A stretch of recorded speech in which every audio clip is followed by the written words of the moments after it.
የተፈጸመው በአዲስ አበባ ነው። የትራፊክ ፖሊሱ ጋር ተነጋግሮ በድርድር ግቦ ለመስጠት የተስማማው ግለሰብ የትራፊክ ፖሊሱን አናግሮ አሳምኖ በሚትመለከቱት ቪዲዮ ላይ እንደምትመለከቱት ማለት ነው ግቦውን ወስዶ ሲሰጠው ቪዲዮ ይቀርጻል። እንግዲህ ራሱ ገንዘቡን እየሰጠ ራሱን ነው የቀረጸው።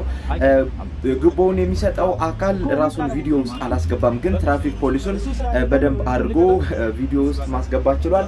ቪዲዮ ተቀርጾ እንግዲህ የተለቀቀው ቲክቶክ ላይ ነው። በዜሮ ፎሎወር ባለው አካውንት ነው የተለቀቀው። ዜሮ ፎሎወር ባለው አዲስ አካውንት ማለት ማንነቱ የቪዲዮ ቀራጩ ማንነትን ለማወቅ አስቸጋሪ ነው። ከትራፊኩ ውጪ ማንም ሰው የቪዲዮ ቀራጩን ማንነት ማወቅ አይችልም ማለት ነው።